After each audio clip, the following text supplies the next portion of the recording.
I'm converted. Fast track wise, I don't think you can beat. They, as I've said many times, they do the job. They do any job. If I was going to go and buy a machine myself tomorrow and go and do my own thing, I know what I'd buy.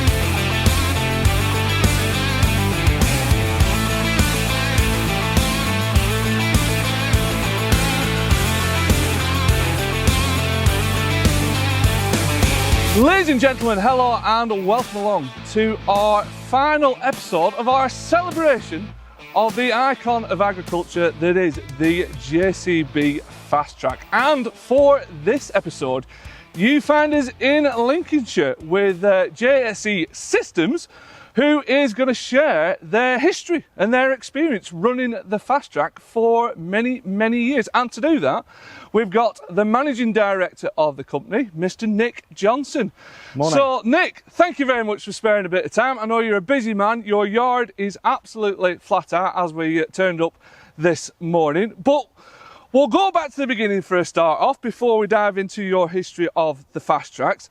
First of all, could you explain a little bit about JC Systems? So JC Systems, we're agricultural contractors and fertiliser merchants. Our business is split up into two main businesses. We run a fertiliser merchanting business, supplying a lot of recycled fertiliser products like Fibrofos, JPash to the agricultural industry. Still do a lot of lime and other fertiliser products. We've got a big Anglian Water contract. We're now sole Tier 1 contractor for Anglian Water, doing 500,000 tonnes of muck spreading as well. So JSE Systems has come a long way in that time. On to the contracting side of the business, you mentioned a few services that you provide there. What sort of area would you cover? It sounds like it's quite big. So with the fertiliser spreading business, we do about a 50-mile radius from Ancaster. With the biosolids operation, we are running the entire Anglian Water area, so that takes us from the Humber to the Thames. Wow, so a fair old area. And in terms of the spreading machines that you use, what are you running? Presumably you'll obviously have one set for the products and one set for the bio type stuff. Yes, we do. So we have 6 fertiliser, high-capacity fertiliser trail spreaders. We've a cross-section between breedall and agri-spread spreaders on that side of the job. And then on the organic muck side, we run Bunnings. Right, on to the Fastracs, because I believe, I've been told by some of your guys already, if we cut you open right now, there's a high chance you're going to bleed yellow. So you are the man to talk to about Fastrac history. So, fill us in then, paint a picture. How do the Fastracs fit into your business? Where did it all start with the Fastracs? Well, it started really before Fastrac. So part of our lime and fertiliser spreading back in the days when I was a little lad, we used MB tracks. Right. They were the only tractors available at the time. They had front suspension and they were a little bit quicker down the road. And they, as the tool carrier type layout of a tractor. Yeah, they that suited. Concept. Yeah. So we ran one tractor with a sprayer mounted on the back platform, tank on the front, 24-metre sprayer. So that was our first kind of delving into the versatility of that style of tractor. That's it. Sort of what they call now the systems tractor. Yes. So that set you off on that path. That whet your appetite for the systems tractor. When did the yellow ones come along? So the yellow ones came along really on we didn't have the very first 145, but the 155 came out not long after, and we were straight into that machine. We still a small business at the time. It was a concept tractor still, hadn't been proven, so we didn't put our name on the line. We did hire one for the first season. You didn't just quite go all in just yet. No. But we hired one and we ran it alongside the MB track, and I was still on the MB track, and because I was the young buck, Pete, who you didn't get the nice new one. No, I didn't. Pete, who's our long-term employee and still with us even today, he had the first 155. Fundamentally, it was revolutionary. Really? It was game-changing. Yeah, even compared to the MB tracks that you were running? Completely. Yeah. I mean, the MB tracks were good, but you didn't feel the bump with the front wheel, but you felt it with the back wheel. Yeah, it caught up with you eventually. It did. Yeah. It did. And just the whole ergonomics of the machine, the ride, the gearbox was, on today's standards, was very clunky, but we're comparing against MB tracks were basically lorry gearboxes anyway. Yeah. That's it. So no, that 155 was a revolutionary tractor for us. Right. And what followed once you got stuck in, and once you were sort of convinced by the yellow machines, what sort of followed after that? Well, we had a number of the 155s. I think we had, at the time as we were growing the business, I think we got up to 3, which was pretty much our entire fleet of tractors at the time. And we used them across the farm. We ploughed, we drilled, we sprayed, we did everything with them. We then grew a pair and got a 185. Right. We're going big time now. Well, with the Cummins. That was fantastic. And I can still hear that Cummins in my ears today. I bet. We could hear it coming down the drive at the end of the day. You knew it was home. It was new. I knew Paul was coming home. Out of the 3 drivers, I knew Paul was on his way back with that Cummins coming down the drive. Yeah. So that one sounds like it was a standout model back then. Have you got any other sort of standout models over the years that stick in your mind? Yeah, the 7000. I suppose the one that everybody really kind of forgets about in the JCB that's right, yeah. range. Yeah. We only had one, and we used it actually pulling muck spreaders. Again, it just had the weight, it had the power. For no benign reasons, we didn't have it very long, but a great tractor. We like that machine. Suited your operation. It did. Yeah. It did. It was the right power and weight balance for us on the job. It did. Obviously, we've had a fleet of 32s, 3220s, 3230s. We've still there. got one, Yeah. one here today. But the next leap for me and the gang were the 42s. Yeah. That just raised the game again. Cab comfort, the ergonomics of driving the machine. So the 4220s have been a great tool. Yeah. Do you feel with like the 4000 series that JCB almost went back to the drawing board and sort of reinvented the Fastrac? They did, and credit to Fastrac and JCB. They'd clearly done the homework. They'd come back and they'd spoken to users. But I remember at the launch of the 4220, I got in the cab and I just thought, yeah, this is where the job needed to go. And I'm not saying they hadn't done a good job with the 32s. We like the 32s, but the 4000 was that next step up when everybody else across agriculture, Fendt, Agco in general, John Deere, they were making that next leap in making the environment for the driver that much better as well. And do you think that environment for the driver, do you think JCB nailed that in comparison to everybody else? Yes, but they've got a fantastic platform to start off with. I mean, you've got a fully suspended chassis, so you JCB start with a fantastic advantage that from a driver comfort point of view, they're not at a compromise like a normal standard configuration tractor will be. The visibility in a 42, the computer systems within it, again, very intuitive. As the MD, they don't let me drive the tractors too often. Well, we'll speak to Joe a little bit later on who does. But even I could just get on, after not driving the 42 for a long while, get on with my combination drill and my press on the front and go drilling. And get up to speed fairly quickly. And be on it. Yeah. And work the navigation system and work the hydraulics out. But no, the 42 for us has been a very good tractor. I think we've presently got 16 running at the moment. Right, so 1 or 2 then? Yeah, right. We've got 1 or 2. We're running 5 of them ourselves on our fertiliser side, and then we've got 11 running with the biosolids operation. Right, and what is the 4220's role within all of that? What do they do? So on the fertiliser side, they are the main tug to pull the fertiliser spreaders. We have 2 of them with front loaders on, and then a CWE system, which is the quick release hydraulic PTO system, So then we can run a fertiliser spreader with a Fastrac with a loader on the front. Yeah. So it's a self-contained unit. And then the other couple either run with the first two, or they have a low loader with a JCB teleporter on. Right. So that's those 5. And then the other 11, like this one here, they are pulling the JCB 360s that we use to load the bunning spreaders. And then there are a tool carrier. This one hasn't got its brush on yet, but they'll have brushes on, diesel on the back, and provide the support round each of those bunning teams. Right, so they are a self-contained support unit. Absolutely, absolutely. Right. And again, the versatility with the tool carrying area on the back. Yeah. We've close coupled the front box with our AdBlue tank in there. Plenty of space for our tools. And for the welfare of the drivers, I mean, one thing that staggers me is that operators have to run these tractors for many hours a day, and then you get in the cab and there's no space to put their flask and their dinner box. And again, it's something that JCB have thought about. There is space, there is a fridge, and those things do make a big difference to the operator's lifestyle. Yeah. And could you see, you know, it's clearly, you know, got a lot of bespoke items on these 4220s behind us for the spreading job. Could you see any other tractor trying to do that? We come down, everything we do, we have to be legal. I cannot jeopardise anything, my staff, my business, by doing anything that isn't legal.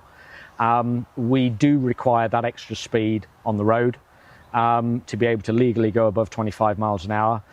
There are only 2 homologated agricultural vehicles that can do that in the UK, and that is a Unimog and a Fastrac. Yeah. We have tried the Unimogs in the past, just as a reference point. They don't do the job. Just to make sure. Yeah. Right. You have to always make sure that what you're doing is correct, and there aren't other options out there. But the Unimogs aren't the right vehicle for us. The Fastrac tick that box. We run them legally, and they're the only platform that allows us to do that. And the latest iteration of the Fastracs, the icons as they're called now, with these new cab layout, how would you rate that? I haven't spent quite so much time on the icons myself, but the feedback from all of my operators has been extremely positive. Again, the usability of it and the simplicity of the systems. Yeah, we've had nothing but good reports. And just sort of going back to the early days, we've got the 155 behind us, sounding awesome, alongside the 32. Just talk us, because we've talked a lot about, you know, the new Fastrac, what it's brought to the party, what it's got. Talk us through what you've seen in terms of the evolution, going from those early models round to the latest models. What have you seen, the biggest change that have come along, you've just gone, yeah, that's moving the job on that? So the 155, obviously that changed the game for everybody. That's why we stood here today. That was the brainchild of people at JCB that said, we're going to do something different. Let's shake up agricultural tractors. What's interesting is that after nearly 30 odd years, nobody in the world has taken JCB on. It's quite amazing, that, isn't it? It is. Because, as I alluded to earlier, there's no others apart from a Unimog for us to look at. So the 155 was truly revolutionary. The dry clutches in the early days, we got very good at changing them out. They were so unique, they did have their early issues. Yeah. Then the 32s came along. The biggest thing with the 32s is we had the power. We had the horsepower in the frame of machine that we needed to pull the high capacity spreaders. Yeah. So that for us was the big leap in just output. Yeah. Would you say the power to weight ratio was getting better at that stage, or? Yes, definitely. Yeah. But it was just fundamentally we needed that extra horsepower. So that was the 3220, and then the 4000 manoeuvrability, that 4-wheel steer, just much tidier in the field with the 4-wheel steer, and then the driver comfort, the ergonomics of the whole machine, both ride. The difference between ride in the 42 and the 32 is almost the same as between the 155 and a standard tractor. Yeah, it was that big jump. Yeah. So again, the ride change between the 32 and the 42 was revolutionary again. But interestingly, it's that same DNA from the early models carried right through, all round suspension, all round braking, that just has continuously been evolved. And you just mentioned a really good point just before. Why do you think no other manufacturers have dared have a go doing this? Because it's not simple. No. You only need, if you got underneath the Fastrac and actually saw the complexity in the chassis design and the way the suspension is put together, it's not an easy thing to do and to get right, and to make it then have a longevity that we all need out of these machines. So I just think the big guys, the Agcos and the John Deeres have said, JCB do a good job at that. We'll not worry too much. We'll leave you to do that. Good stuff. Right, now I think it's fair to say you've answered this one already, but why do you keep going back to the Fastrac? What keeps drawing you back to that machine? It's the only machine out there that does our job. That is the key. We have, over the 30 odd years, we've been very lucky to develop a relationship with the factory. There's a fantastic team of people at the factory, and they're engaged. They're engaged from the bottom up. And I think that extends, I haven't had the pleasure of meeting Mr. Bamford Senior, but from what I understand, he drives the Fastrac side. He's still as enthusiastic about that product today as he ever was. Definitely a passion project, isn't it? It is, and it shows in what they produce. It shows in the enthusiasm of the guys at the factory, and also in the supply network of JCB. They want to see their product work, and they want to see it do well. Now, JCB, globally known around the world, British brand. Is that important to yourself? Absolutely, completely. There's no reason why we should be knowingly going and buying other products. I don't mean to go off on too much of a tangent, but I do find it somewhat frustrating in these straitened times of farming that the industry, they have stickers on the back of their truck saying back British food, back British farmers, driving a Japanese pickup truck. It doesn't sit with me well necessarily. Where the option to buy British is there, we will always do so. We don't, if you go into my yard, we do have other colours, but they're the right tool for the right job. And I suppose that's what I probably come back to. The 4220 JCBs, whether it be the 360s that we run, the teleporters or the tractors, they are the best tool for the job for JSC systems. Just before we finish, and hopefully we're going to be having a chat to one of your main guys, Joe, about the current crop of Fastracs, but just to finish off your little bit, Nick, just describe us just the service and the backup that you get from your local dealer and JCB themselves as well. Well, over the years we've had a number of different JCB suppliers. Our present supplier, Sharman's Grantham, have supplied us with a number of tractors over the last few years. They're interested, and I know that might be a slightly strange word to say about them, but they're interested in JSC systems, they're interested in what we do, and therefore they can align their business more in line with what we do. The mechanics that do come and look after the machines, they're interested in JSC systems. They want to know what the machines are doing, so any issues they find, they can feed back through the systems back to JCB. But then we do have conversations with the factory. Not me so much specifically, but my operations manager, Joe. He's very often, I find him talking to people at the factory, talking about different issues. I think we've got some software updates on one of the 42s that we're running. We're all the time making sure that we've got the best kit out there. Just keeping up that constant evolution. Right, finally, just sum up your time with the Fastracs. A lot less bumpy than if we'd done it with something else. Yes, I still have a spine. Yeah. The fundamentals behind Fastrac are that quality of ride across the field. That has not changed since the 155 to the 42 today. We have run occasionally the odd tractor for different reasons on the spreaders. And then the drivers come in and they say, get me my Fastrac back, get me my Fastrac back. And that is the key. It's the job they do for us in the field. And that pretty much just sums it up perfectly. Well, Nick, thank you very much for your time. That's It's a pleasure. That's been absolutely spot on. I could chat for many hours, especially with your classics in the background. I think up next, folks, I think we are going to chat to Joe, Yes. your operations manager, about the current crop of Fastracs and how they've been getting on with those. So all that coming up next.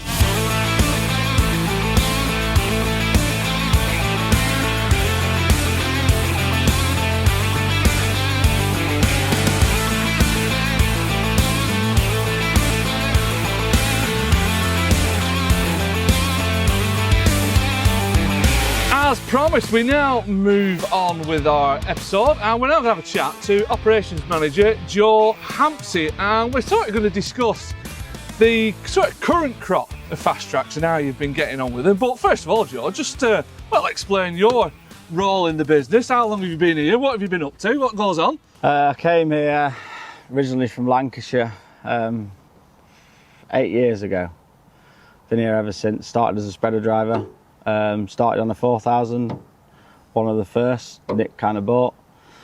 My day-to-day role is to run all the spreaders, haulage, the yard product, make sure the product goes out consistent, and maintain the spreaders, staff, and then oversee and help Bertie with the biosolids and anything he needs, Right. and staff on that side, and then with the maize and drilling, etc., and any other contracting we do. And how many's involved in the business, roughly?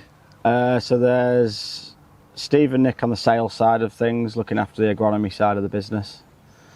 And then there's myself and Bertie, both operations managers, and then there'll be 11 full-time, and then currently 37 seasonal. And that number's going up. Is it? It'll go up to about 40, Right. maybe 42. And what is your season, roughly? Just paint us a picture of your year, what goes on. So we count a year as end of July. We kind of say, right, the year starts. Yeah, pretty much now. Yeah, and then we start spreading all the autumn, so straight behind the combines, lime, fibre foss, gypsum, muck spreading, right through. The muck spreading then will stop end of September. We'll go straight into maize. From maize, I'll still have 4 spreaders running on the fertiliser side, starting sugar beet fertiliser. Sugar beet goes right through till basically drilling date. Yeah. So we can literally be going, last day of drilling, we'll still be putting fertiliser on. From that, we then go straight into vegetables, so onions, parsnips, carrots, you name it, which takes us to the spring. Then we start with potato fertiliser. Right. And then potato fertiliser takes us through back basically until everyone's planted up. Yeah. And then we catch up with a bit of spring spreading on stubbles or overwinter stubbles, etc. Then we start maize fertiliser. Then we go into rye, Right. finish rye, and then we stop. And then basically everything's in the ground growing, Yeah. and that's when the stone picker, etc., all the different jobs come along, and we get winter maintenance done. So strip the spreaders completely down, Yeah. tractors go through them, overhaul them, anything we need to do. And that gap, that stoppage gap, how long would that be roughly? This season has been 2 weeks. Just 2 weeks, 2 and you've weeks got to and get we've gone all straight your back on. maintenance done Yeah. in that space of time. Last week we stripped a spreader down and rebuilt it, ready to go, and it's been running all week.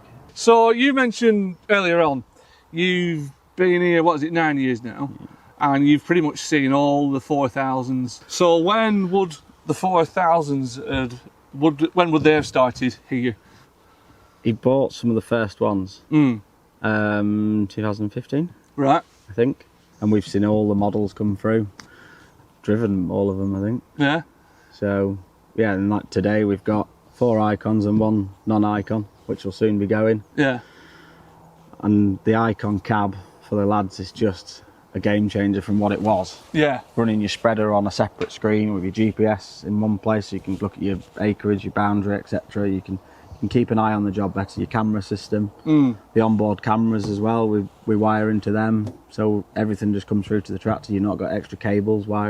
It's a lot more integrated than it originally was. Just simple. What we're running now, I don't think you can beat it, but then we'll see what's coming down the pipeline. That's it. I think the 4000s for our job suit We need that speed going from one side of Lincolnshire, maybe down to Cambridge or wherever, into Norfolk, into Leicester. We need that flexibility and speed and comfort. Right. When they're in the field spreading at 15 to 19 mile an hour all day long, you want that comfort. Like they're a lot more versatile than they used to be. So like with the deck weight system, you want to put a bit more weight, and the weight distribution, the way the gearbox and the engine's placed in the tractor, it just plants central. All your weight is basically central. They always say don't stick a big weight on. You don't need a weight. Yeah. It's like I've had so many times when they said, oh, you only need 100 kilos if you're putting something on. Don't stick that 2-ton weight on the front. And actually you don't. Yeah. You can stick a 7 for a plough on it with no weight and go ploughing all day.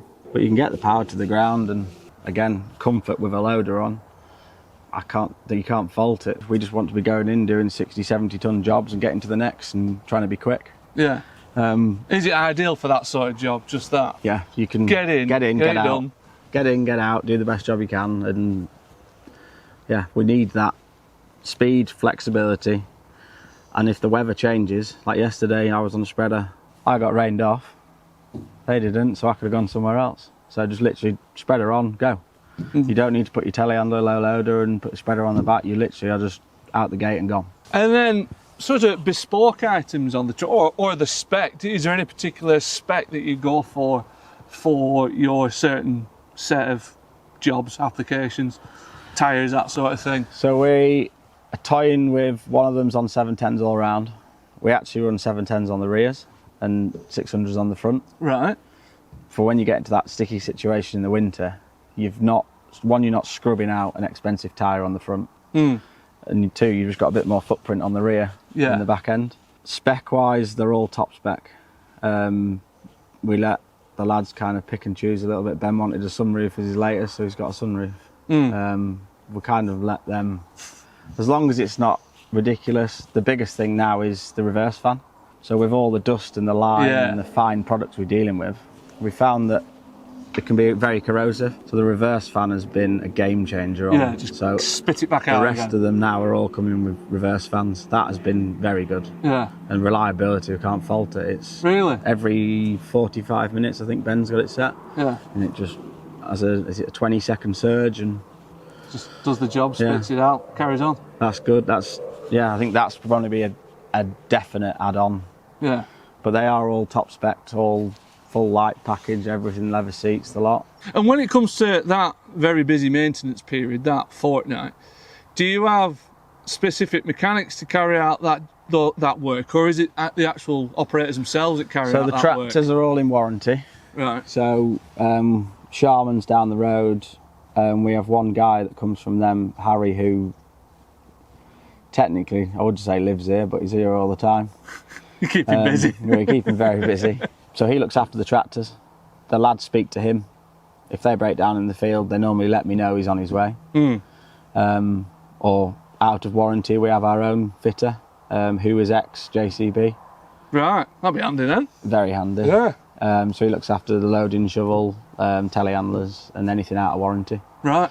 Spreader side of things, myself, Ben and Pete, and new to us this year, Ollie, he started. We're just getting Ollie amongst the spreaders and we strip them down, rebuild them ourselves, and we've done that many now. It's, second nature. Yeah, just, you hear something, that's that, or whatever. We do the spreaders in-house. We try and keep a lot of spare parts. We have a lot of parts for these on the shelf if we need them.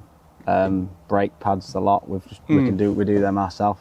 We try and do the simple stuff that's easy, we will do. Yeah. If it comes to anything that's obviously warranty related, Sharman's or JCB come. I think going forward, that relationship we do have with both factory and dealer, we can't fault the service we get from either. Overall reliability of the Fastracs, what's that been like? Because obviously all machines, doesn't matter what colour they are, they all break down, and obviously it always comes down to your backup and your servicing. But what have these been like reliability wise over the years? Touch wood, bomb proof. We've had a couple of little niggles, like reverse fan on one this year that we got it and with 100 hours we need to put a new reverse fan in, but there's always a backup. Yeah, we run a huge fleet that we can just pull a tractor from somewhere if we need to, or get a prop in. But so far the reliability has been very good, but I think that comes down to, again, the service and the backup, Keeping on top of it, things. yeah. Harry sees little niggles and he's on it, and the lads just spot things right. So, for instance, we had a suspension ram just starting to weep.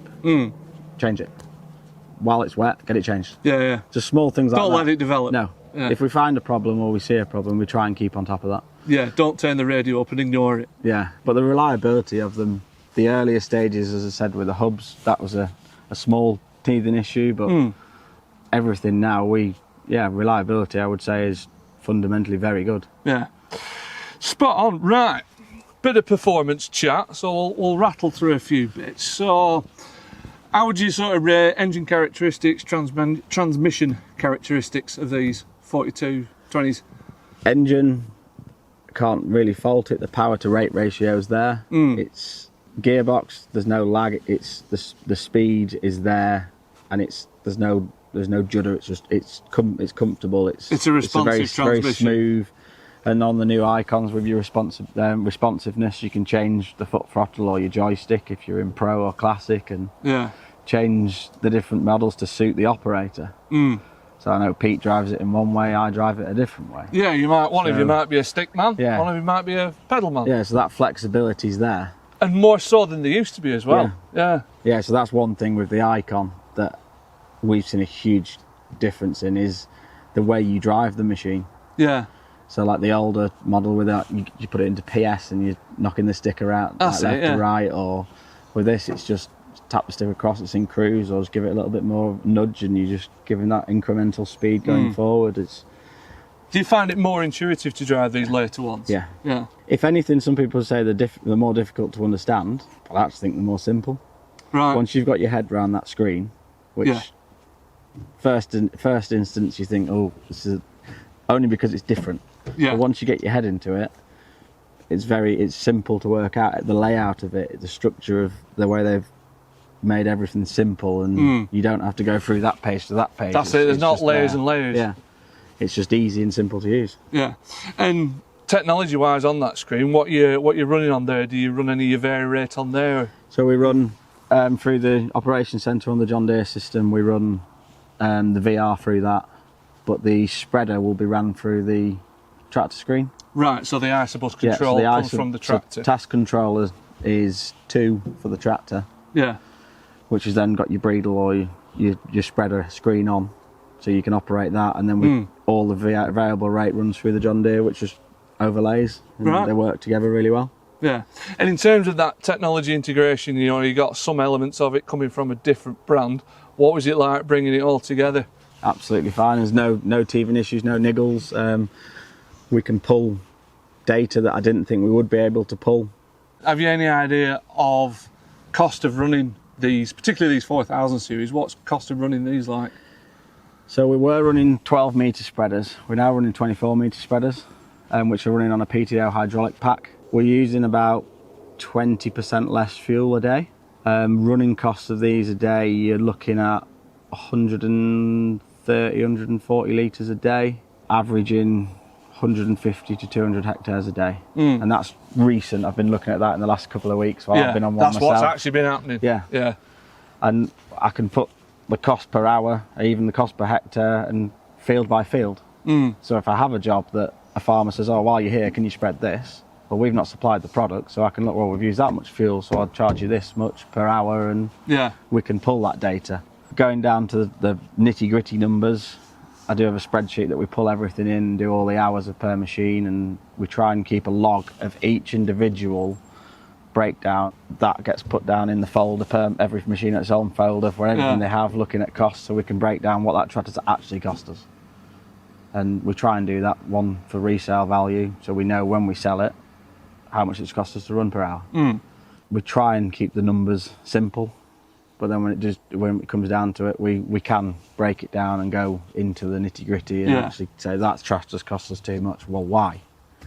And then we can find that reason why, and if it is a gearbox or whatever it may have been, we know, well, maybe we keep the warranty going a bit longer. Yeah, and apply that information to the others. Yeah.